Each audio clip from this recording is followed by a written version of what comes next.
Hello दोस्तों। तो आज हम लोग पढ़ेंगे कि भाषा क्या होता है और भाषा हमारे लिए जीवन में क्यों जरूरी है।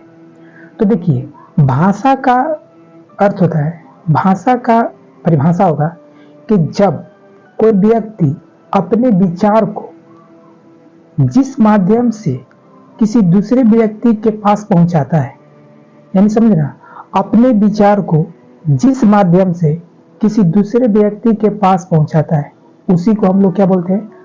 भाषा। अब देखिए, कोई व्यक्ति अपने विचार को किस तरह किसी दूसरे व्यक्ति के पास पहुंचाता है, इसके कई सारे माध्यम हो सकते हैं। जैसे मेरे मन में विचार आया, तो मैं अपने मन में आए विचार को किसी व्यक्ति के पास 3 तरीके से क्या कर सकता हूँ, बता सकता हूँ। वह पहला माध्यम क्या होगा? तो पहला माध्यम ये होगा कि हम बोलकर किसी व्यक्ति को अपने विचार को बता सकते हैं, ये पहला माध्यम हुआ। दूसरा माध्यम क्या हो सकता है कि हम लिखकर अपने विचार को किसी दूसरे व्यक्ति के पास पहुंचा सकते हैं। तीसरा माध्यम हो सकता है उसको हम इशारा करके, अब इशारा करके दूसरे व्यक्ति के पास अपने विचार को क्या कर सकते हैं? प्रस्तुत कर सकते हैं। तो ये हम अपने विचार को दूसरे व्यक्ति के पास प्रस्तुत कर दिए। अब जो दूसरा व्यक्ति है, तो दूसरे व्यक्ति के पास 3 विकल्प हैं जो उस विचार को ग्रहण कर सकता है। उसके पास 3 विकल्प क्या है? पहला, वह सुनकर उस विचार को ग्रहण कर सकता है। दूसरा, वह देखकर अपने विचार को ग्रहण कर सकता है। और तीसरा है, वह महसूस कर सकता है, यानी वह महसूस करके अपने विचार को ग्रहण कर सकता है। तो वह 3 तरीके के माध्यम से क्या कर सकता है? अपने विचार को ग्रहण कर सकता है। अब देखिए, आपको बता दें कि हमारे भाषा में, जो हमारे भाषा के लिए जो किताबें हैं, वो कितनी फायदेमंद होती है, अब आपको हम बताते हैं। आप रियलाइज किए होंगे कि आप क्लास 1 से 5 क्लास तक के किताब उठाइए, उसमें आप देखिएगा तो अधिकांश भाग में मैप बनाया हुआ होता है। क्यों? क्योंकि जो मैप बनाया होता है उसका मुख्य उद्देश्य होता है बच्चों के अंदर क्यूरियोसिटी, यानी बच्चों के अंदर समझ विकसित करना है कि बच्चा किसी चीज को अभी पढ़े कम, क्योंकि लेटर देखिएगा छोटा छोटा लिखा रहता है, लेकिन उसमें डायग्राम बहुत बड़ा बड़ा होता है। क्यों? क्योंकि बच्चों को समझ विकसित करना है। इसलिए 1 से 5 क्लास के बच्चों के जो किताब होते हैं उसमें ज्यादा डायग्राम होता है और उसमें लिखावटें कम होती हैं। अगर आप देखिएगा ABCD का एप्पल वाला जो आता है, ऐसे एप्पल बी से बॉल, तो उसमें ए लेटर जो होता है वो छोटा होता है, लेकिन जो एप्पल जो से होता है वो बहुत बड़ा चित्र बनाया होता है।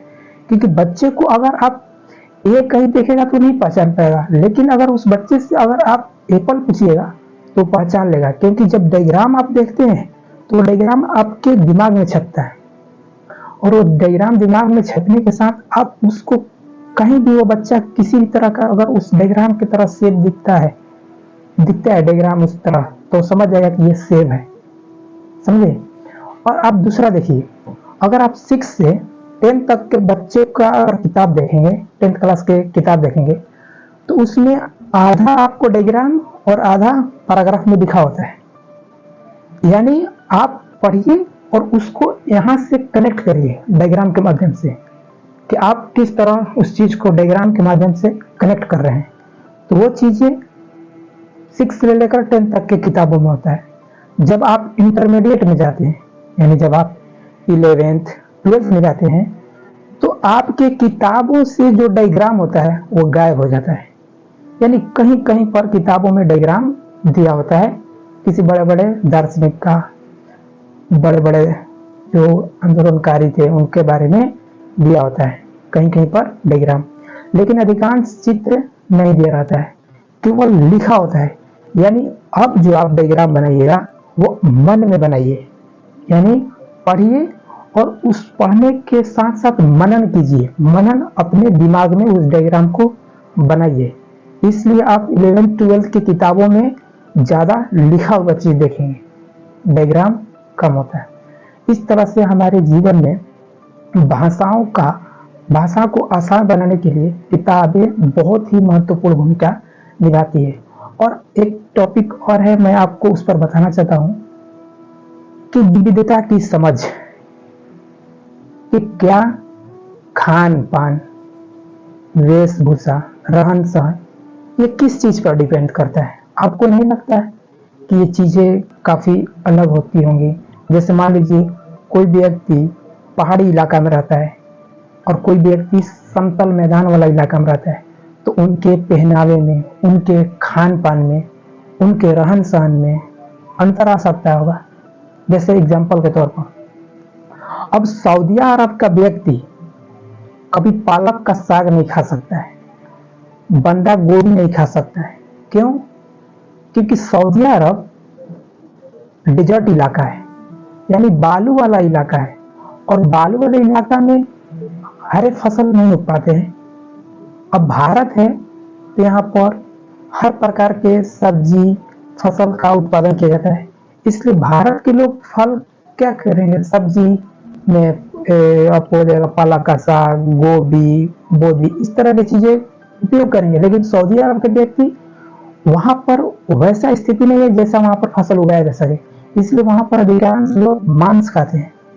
तो ये भौगोलिक कंडीशन पर निर्भर करता है, भौगोलिक स्थिति पर निर्भर करता है कि किस क्षेत्र में कैसे लोग रहन सहन होता होगा, वहां का कैसे खान पान होता है। तो देखिए यहाँ पर खान पान चेंज हो गया।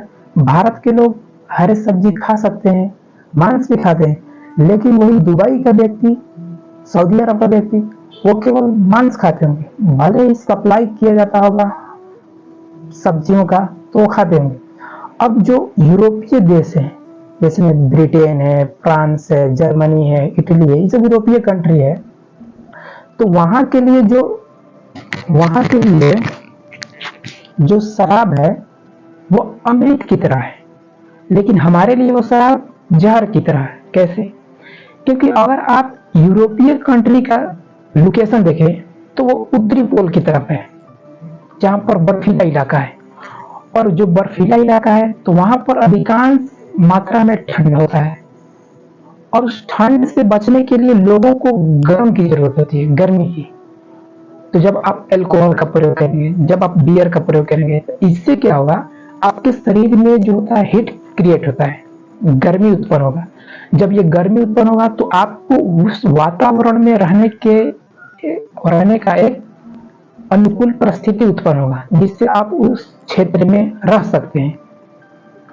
अब वही व्यक्ति अगर भारत में रहेगा तो उसके लिए वो ऐसा स्थिति नहीं है। अगर भारत के व्यक्ति है तो यहाँ उतना टेम्परेचर नहीं है जितना यूरोप में है, इसलिए भारत के व्यक्ति एक शर्ट पहनकर ही या एक पैंट पहनकर ही घूम सकता है, लेकिन वहां पर आपको बड़े बड़े जो कॉटन हो गए, सिल्क हो गए, इसके द्वारा बनाए गए जो वस्त्र होते हैं उसको पहनते हैं, जिससे अधिक मात्रा में क्या हो, गर्मी हो।